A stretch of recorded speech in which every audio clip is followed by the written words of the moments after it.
Créer ta boutique en ligne ou ton site internet est une fondation essentielle pour présenter ton activité et vendre tes produits. Le temps où on développait son propre site en partant de zéro est complètement révolu. Aujourd'hui, il y a un grand nombre de solutions clés en main qui existent pour créer ton site internet assez rapidement. Dans cette vidéo, je fais le tour des solutions clés en main francophones pour créer ta propre boutique en ligne. Donc si tu t'es déjà demandé si tu devais plutôt choisir WordPress ou Shopify, PrestaShop ou Wix ou une autre solution, cette vidéo est faite pour toi. Donc à l'issue de cette vidéo, tu sauras répondre à la question quelle est la solution la moins chère, combien cela va te coûter, quelle est la solution la plus simple techniquement à mettre en place et aussi quelle est la solution la plus optimisée pour vendre en termes de design, de référencement, d'options de partage. Au fait, je ne me suis pas présentée. Salut, moi c'est Mathilde, bienvenue sur la chaîne YouTube de Futur Fab où je publie chaque semaine des contenus pour aider les entrepreneurs du faire comme toi à faire grandir leur activité grâce au marketing et à la communication. Je suis aussi l'auteur de plusieurs livres sur l'impression 3D, je suis journaliste pour le magazine Système D et mentor en communication pour les manufactures de proximité partout en France. Donc abonne-toi pour être sûr de ne pas rater les prochaines vidéos, j'en poste chaque semaine. Ok, donc pour comprendre les familles de solutions clés en main, voici d'abord un rappel des 3 briques essentielles qui composent n'importe quel site internet. Ton site internet se compose donc d'un nom de domaine, c'est l'adresse URL que tes clients vont taper pour te trouver. Deuxièmement, d'un ensemble de fichiers, aussi appelé CMS, Content Management System, qui rassemble tous les contenus, tout le code informatique de ton site. Donc c'est vraiment ton site. Et troisièmement, d'un hébergement, c'est-à-dire d'un espace dans un serveur qui envoie les fichiers du site, de ton site sur Internet. Donc il faut vraiment les 3 pour que ça fonctionne.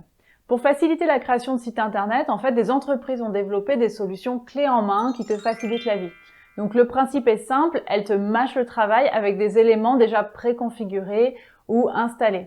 Donc certaines solutions proposent à la fois un nom de domaine, un hébergement et le site internet, et il ne te reste plus qu'à customiser le design, à écrire tes contenus. Certaines ne proposent que certaines des 3 briques. Toutes ne font pas tout. En règle générale, on paye un peu plus cher si l'hébergement est déjà inclus. Donc c'est pratique si on n'a pas envie de s'intéresser à ces sujets, mais par contre ça veut dire aussi qu'on est lié à la solution pour toujours ou presque. On ne pourra pas facilement partir chez un autre hébergeur, donc bouger son site internet dans une autre solution. Donc la plupart du temps, ces solutions clés en main incluent l'hébergement et le CMS, donc le site. Et donc c'est à toi d'acheter ton nom de domaine séparément et ensuite de le lier à ta solution. C'est le cas des solutions les plus connues comme Shopify par exemple. Souvent, il y a un nom de domaine provisoire qui est inclus dans les solutions clés en main pour que tu puisses tout de suite publier ton site. Mais le nom de domaine aura souvent alors un caractère publicitaire puisque le nom de la solution apparaîtra aussi. Donc pour être très clair, par exemple, ça va être maboutique.wix.com. C'est quelque chose qu'on voit beaucoup.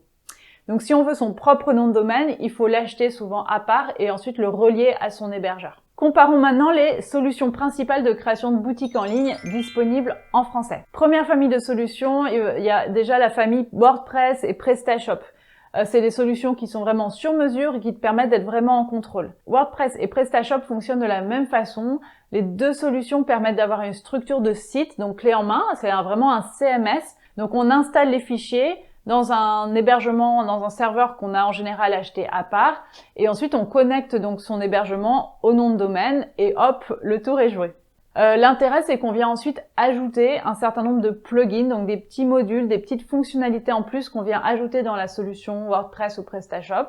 Et donc, ça te permet de customiser selon le type de site internet, de fonctionnalités que tu souhaites. Donc, ces modules sont en général donc supplémentaires. Beaucoup sont gratuits, mais en général, les plugins plus qualitatifs sont payants. Donc l'intérêt d'opter pour ces solutions, ça va vraiment d'être en contrôle complet de ton site, d'avoir de nombreuses possibilités de customisation. Avec WordPress principalement, mais aussi avec PrestaShop, franchement les possibilités sont immenses et beaucoup plus riches que beaucoup d'autres solutions existantes qui ont développé seulement un certain nombre de fonctionnalités. Là, il y a vraiment une communauté entière de développeurs qui proposent des choses pour améliorer ton site. Tu pourras aussi facilement changer de solution d'hébergement, enlever ou ajouter des fonctionnalités. Donc vraiment beaucoup de liberté, de contrôle, de sur-mesure. Côté prix, oui, WordPress et PrestaShop sont gratuites. Donc tu peux télécharger gratuitement, là si tu veux aujourd'hui, le CMS, donc le cœur de ton site internet. Mais par contre, il faudra aussi acheter ton propre hébergement, donc ton propre nom de domaine, et souvent donc un certain nombre de plugins selon les fonctionnalités que tu veux. Et souvent, dès qu'on parle de e-commerce, les plugins sont souvent payants. Personnellement, j'ai toujours été une grande fan de WordPress. Je l'ai utilisé pour de nombreux projets et même sans être du tout développeuse web, j'ai toujours réussi à m'en sortir. Donc ça fonctionne. Deuxième famille de solutions, je dirais qu'il y a Shopify ou eProShopping. Là, on est vraiment sur des spécialistes du e-commerce. En fait, Shopify, c'est tout simplement la plateforme payante la plus utilisée au monde pour la création de boutiques en ligne, donc de sites de e-commerce. C'est vraiment les spécialistes du secteur. Tout est pensé pour l'optimisation de ta boutique. Donc, il y a de nombreux thèmes, des fonctionnalités pour mettre en place des stratégies marketing vraiment avancées, notamment en termes d'entonnoir d'achat client, mais aussi de référencement, d'optimisation du site. On est vraiment dans la Rolls-Royce du e-commerce. De son côté, eProShopping, c'est vraiment la version française de Shopify, mais en moins cher. Il y a une formule gratuite qui est même disponible et la formule la plus chère ne dépasse pas les 35 € par mois. Un seul bémol côté eProShopping, moins de fonctionnalités marketing que Shopify et globalement une expérience utilisateur moins fluide avec des thèmes qui gagneraient vraiment à se moderniser. Je trouve qu'il y a un côté vraiment très vieillot. On n'est pas dans un site qui est très optimisé côté référencement, et qui répond pas totalement aux besoins les plus actuels. Donc méfiance un petit peu sur la solution. Dans les deux cas, il faut compter environ 25 € par mois et ajouter aussi des frais de transaction, souvent entre 2 ou 3%. Mais pour les deux solutions, la fiabilité, la simplicité de fonctionnement sont au rendez-vous, donc beaucoup plus facile à mettre en place que WordPress. Dans Shopify comme eProShopping, l'hébergement est inclus, donc tu n'as pas besoin d'installer des fichiers dans un serveur. Tout est déjà pris en compte, tout est déjà prêt clé en main. Ma recommandation, c'est d'utiliser ce type de solution si tu as déjà une grosse demande. Donc par exemple, si tu vends déjà très bien sur Etsy et que tu veux ta propre boutique, il faut être en fait sûr que tu vas pouvoir rentabiliser l'outil. Voilà, si tu sais que tu vas générer des ventes, c'est le moment d'aller vers ce type de solutions qui sont quand même plus chères. Troisième famille de solutions, je dirais qu'il y a un choix à faire entre Squarespace ou Wix. Là, on passe vraiment à deux plateformes qui, à l'origine, n'étaient pas du tout centrées sur le e-commerce, mais plutôt sur la création facile de sites internet, donc de sites vitrines qui présentent par exemple un portfolio de création. Et elles se sont mises récemment à se lancer dans le e-commerce. Squarespace a une approche beaucoup plus esthétique, qualitative, utilisée en général pour des portfolios de créateurs. De son côté, Wix est plutôt orienté grand public, généraliste, avec des thèmes souvent moins modernes. Les deux solutions pourtant se positionnent désormais avec des offres donc de e-commerce, faciles à prendre en main, et elles viennent vraiment concurrencer Shopify ou eProShopping. Personnellement, j'ai été bluffée par l'interface de Squarespace, avec des prix similaires, voire plus bas que Shopify. Ils ont notamment des frais de transaction à 0% si tu passes à une certaine formule. Donc ma recommandation, c'est si ton projet est centré autour de la création d'une boutique en ligne spécifiquement, j'irai plutôt vers une solution spécialisée, mais si tu veux tester quelque chose d'un petit peu un entre-deux, entre le site vitrine et la boutique, pourquoi pas aller vers ces solutions, et je voterai plutôt pour Squarespace. Quatrième famille de solutions, on trouve ensuite une série d'acteurs francophones qui proposent des solutions clés en main qui misent tout sur la simplicité. L'idée, c'est alors de proposer des fonctionnalités limitées, mais de guider énormément le créateur pour avoir un site en quelques clics. Donc il y a des formules d'abonnement mensuel qui sont proposées, c'est toujours le même fonctionnement, mais souvent moins cher. Là, on va plutôt osciller entre 9 et 15 € par mois. Donc on n'est pas dans les 25 € par mois de Shopify, par exemple. Webador, par exemple, a une proposition qui se démarque vraiment avec une formule qui démarre à 9 €. Ok, c'est seulement pour 10 produits, mais il y a beaucoup de fonctionnalités, il y a un stockage illimité et un nom de domaine est même inclus. De son côté, Site 123 propose des sites simples et basiques, très guidés pour 12,80 € par mois. Et c'est mon site, alors la mise sur un côté presque infantilisant, je dirais, mais très rassurant, mais coûte quand même 15 € par mois. Donc assez cher finalement par rapport à d'autres solutions.